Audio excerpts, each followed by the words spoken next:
Hey everybody, thanks for tuning in, and as always, welcome back to the channel. So today is going to kind of start a little bit of our add-on to the Bad Influence Garage channel, where we're going to talk more and show things that are happening in the shop that we just opened up or about to open up on December 1st, and that is the B.I.G Performance Solutions shop here in Baxter, Minnesota, right next to Brainerd. So what we're going to be doing today, as you kind of saw from the title and everything, I've got a 1970 Le Mans. It's up on the Dyno LS swap in there, and we're going to be doing some tuning and some changes and everything on this. So want to show you guys a little bit about that, but also want to give you guys an update and show you guys around the shop. Then we're going to come back and I want to show you everything on the car. So we're going to go car, shop update, and then finishing car. You guys ready? Cool. Right. Well, we are going to start, right about here. In the very first video we did announcing that I had the new shop, we kind of started out right here, and there was a big wall behind me here, had some windows in it, and I was talking about we're going to be building sales area and everything like that. So the wall was knocked down. We reused the windows, and we put a new wall up and door. Up here we have parts. We got all kinds of parts for sale. We do have a retail store as well. I've got boxes of more parts that just came in. We have the area's largest selection of AN fittings and fitting adapters, things like that. We are trying our hardest to carry fabrication items because there's a lot of people that enjoy doing this at home, but also we do a lot of fabrication here as well. So it's a twofer. I can have the parts on hand to be able to build for you guys, but also if you want to be able to build something yourself, or hey, maybe you want to give us a call and do a mail order, we can send something out to you as well. So you can always give us a holler there. But that's kind of our sales area and everything up here.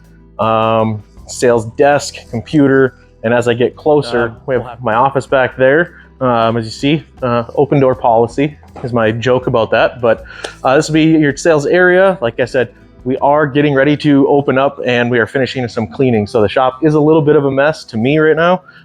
So give me a half a break on there, but I do want to show you guys everything. So you can come here, we can look parts up, do estimates, all of our fittings that we have over here. We have more Heim joints and pieces coming up in here, MSD parts, all of the stuff like that. So we can make hoses, or you can make hoses and everything as well. So, but let's go ahead and let's get out into the shop. So out here is what we call Bay 1. Bay 1 has a 7,000 pound hoist installed. This is an asymmetrical hoist, so it is able to set the vehicle back a little bit, which helps us out. So we can still work up in front, and there's still plenty of room behind the vehicle here to bring a vehicle in flat, or say we need to store something that overnight. We'll kind of move up here, but like I said, Bay 1, we do vehicles will come in here, custom exhaust work. We'll do regular vehicle upgrades. We're not doing a whole bunch of maintenance unless it's something where you're bringing it in for something else and we're doing maintenance while it's in here. We're not going to be doing your oil changes and things like that. But if it is something where, hey, we're doing some performance work to it, and you want a bunch of other little things like that done, not a problem. We can knock that out. But you do see in here, everything is nice and painted. Before, when we were showing kind of everything around, there was a wall that was over here that it was kind of dilapidated and didn't work well. So we knocked that down and we rebuilt that up at the front of Bay 1 here. Vehicle would be back over there, and we still have room up here to be able to work on engines. And that's what this area is kind of designed for, is to be able to tear down engines, have our counter space to be able to put everything up there. And then it'll go over here to the cleaning system, and then can go on to the machine shop or whatever else needs to be done. And over in this area, we're finishing up, I think probably in a day or two, this should be kind of finished up, but this is our service area. Anything that would come off of the vehicle to be serviced, like injector cleaning, rebuilding carburetors, high pressure crimp, we're doing high pressure AN hoses, rebuild 4 9-inch or 8-inch Mopar 8 3/4 inch rear ends where everything would come out. A few other things that is going to be there as a service area. It's just kind of its own area where we can keep the stuff back there. and you have a nice area away from everything to get that done.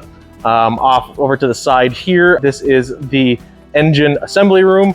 As you see, it's kind of a mess. I don't have all of our stuff moved over quite yet. We should be doing that in the next couple of days before we head to PRI is the hope. So I back out here now, and let's keep rolling over into the fab shop and over into the machine shop. All right, over here in the fab shop, we have fab table. This is a lesser expensive fab table that I want to upgrade. It works very, very well. I built a lot of stuff on it, but I would like something that's just a little bit bigger and just a slightly taller. But over here, I have, we have a TIG welder for steel. We have a TIG welder for aluminum and steel with back purge. We got a MIG welder. I have another TIG welder sitting over on the floor there.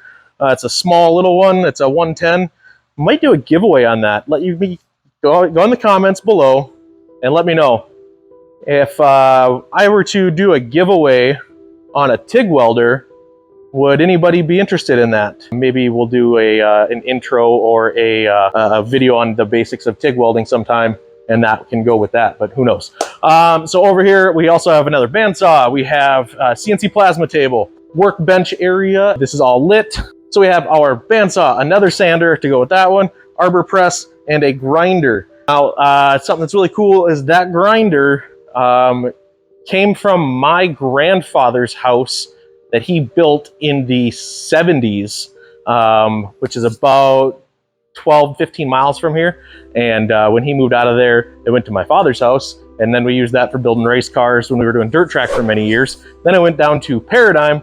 And when I was leaving there to come over here, I said, that grinder's coming with me. So I've gotten to use that grinder as the first grinder I ever used when I was 7 years old, maybe 8 around there. And now it's still an awesome working machine, and I have it in my own shop. So that's kind of neat. Over here, I've got tubing bender, tubing notcher. We've got bead rollers, everything for sheet metal work. And we are still looking to add in a preferably 20-ton press.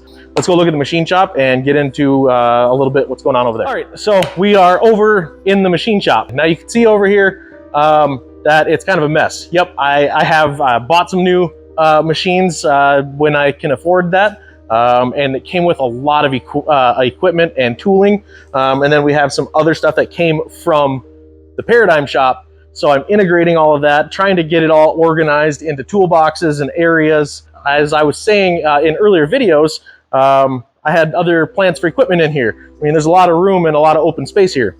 So what happened? Well, basically, I had a budget for building the shop and everything, but through the sale of the business stuff and delays and things like that, basically what happened is it has gotten postponed quite a bit. We're about 6 months behind on the being postponed on it, and I took the risk of opening this and coming into here with the intention of having a sum of money coming to be able to put towards this, and that ended up not showing up. That's one reason it took so long to get things done. The other thing on there was I wasn't able to do videos of taking you guys along for what's happening, but I just wasn't able to because of circumstances. When that happens, it will happen, and I will know. And then we'll get on to the last bit of the shop, and then let's check out that LeMans, right? Cool. So over here, Bay 2, as you see, I'm walking under the race car right here. This is a 10,000 pound Danmar hoist where we can pick up pretty much anything that we would want. It could lift my diesel truck. I actually was able to get a good deal on this. Then I traded the 4-post hoist that was in front of the dyno over at the old shop for this. The door that's back behind me here goes into a cold storage area that I have, and the air compressor area that I have. And then obviously the chassis dyno. Now, I like having the wall over here on the driver's side or the left-hand side. If we have people that are watching that are right-hand drive people, this would be the driver's side, whatever. So, but that's because I can put all of the cables, cords, everything up against the wall there. I have places to plug in for, say, my laptop if I need to, fans, all the stuff over there. and it makes it much, much nicer. We can actually take and have a vehicle on the dyno and on the hoist, and both being worked on at the same time in here and not interfere with each other. But that is the new shop. I appreciate everybody that has followed along, liked the pages on Facebook, but let me know what you would like to see or learn about on the channel, and I'll try to make that happen. But let's go ahead and jump into the Le Mans, see what it's going to make for power in the stockish form, how the tune came in, and then let's maybe throw one of our tunes in it and play with some throttle body stuff.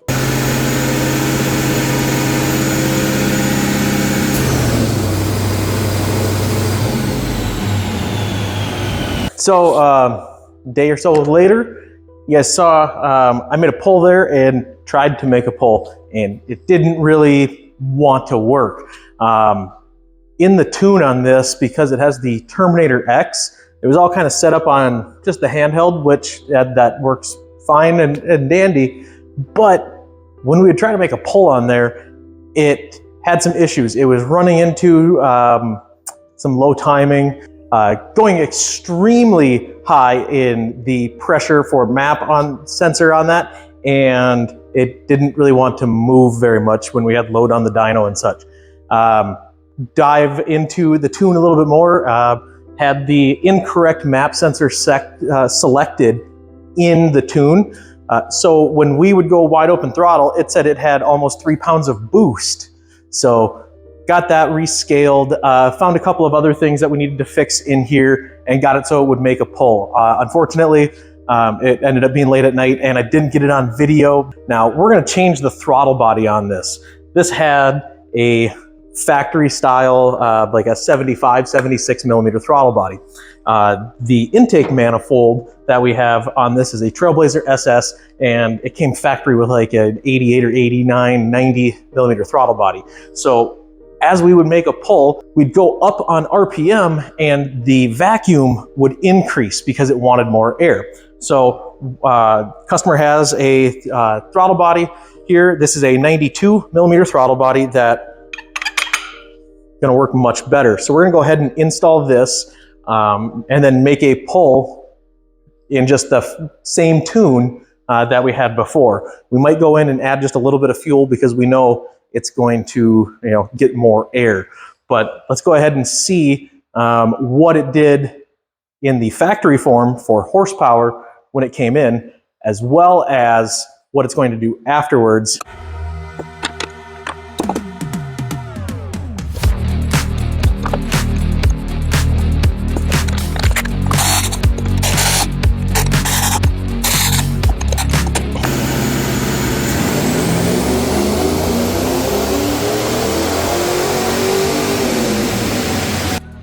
All right, so you guys just saw, got the throttle body on, made a pull, and there was a bit of, you know, fuel you could kind of see in there, and it didn't quite sound right.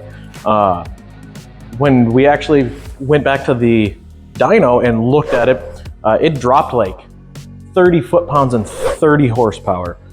And that's kind of uncommon from when you're putting a bigger throttle body on. So that was actually yesterday afternoon, and I went home last night and was looking at the data, and everything in the computer looked correct. So when we have an issue like that, you have to start thinking of the entire setup that is in the vehicle. And it had hit me, hey, on a Terminator X, there's only one O2 sensor on this. And that on this car is on the driver's side. So if there was a mechanical issue that had happened on the passenger side, that O2 sensor is not going to catch it because there's nothing there.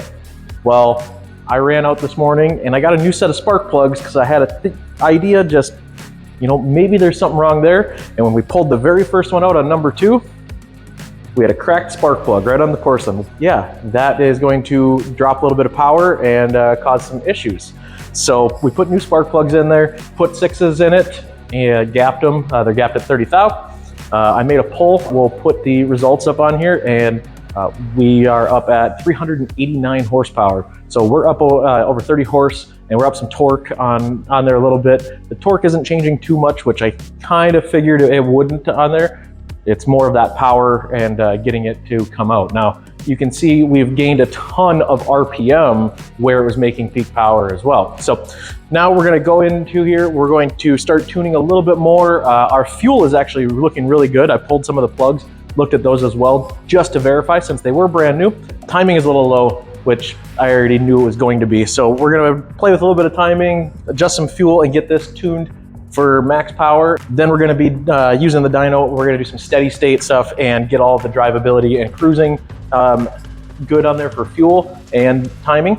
And then this thing will be done. So let's go ahead and put a new tune in here and make a pull.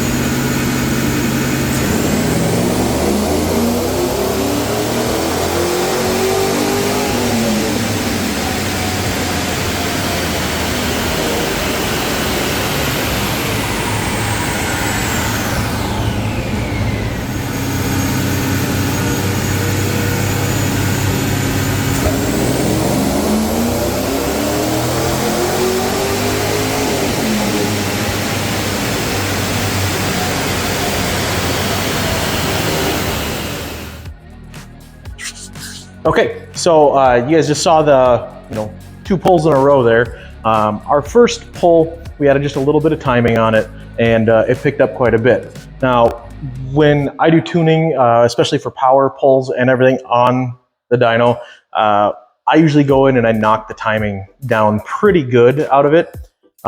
Reason for that is if it does happen to be lean or have any issues, we're not going to be extremely hard on the timing and possibly hurt anything. So we were making pulls at the early pulls on there, and we were around that 23 or 24 degrees of timing. So not too much. We added about 1.5 degrees, so it went from about 24 to 25.5 degrees, and that's where we saw it jumped up to right here, just shy of 400 horse. Really good. Now, I know that these engines and setups, especially on pump gas, they like between 27 and 28 degrees of timing is usually about the spot that they like. And we had set this so on that final pull, about 27.5, I think it actually came in about 27.7 on the Holley degrees of timing. And before we made that last pull, it was off camera, I had fans on this and we cooled this down. We cooled the engine down, everything in here as best as we could. On that last pull, we did like 424 horse, which is awesome, and like 470 something foot-pounds of torque. Now, that's with everything iced down, cold, everything on there. If we didn't do that, that would probably be in that 410 to 415 horse range. Usually that icing it down and everything is good between 5 and 10 horse. I do pull the plugs. I pull plugs and I read the plugs after almost every pull whenever adjusting timing. We want to make sure that we're not hurting anything. Where our timing is at on the strap, we can read, we can look at a lot of the different things. Yeah, it's a pretty good little deal here to start out with that 360 range and end up in that 424 range. Not a bad session on the dyno, but other than that, like I said, I'm gonna finish this up and I'm gonna get out of here for the day when I'm done with that. So if you'd like to, try to get in with us here, anything like that, give us a holler. Facebook, B.I.G, it's going to be spaced apart, B.I.G Performance Solutions on Facebook, or you can email me, Greg at bigperformancesolutions.com. Thank you for watching, subscribing, everything, and until next time, guys, be safe out there.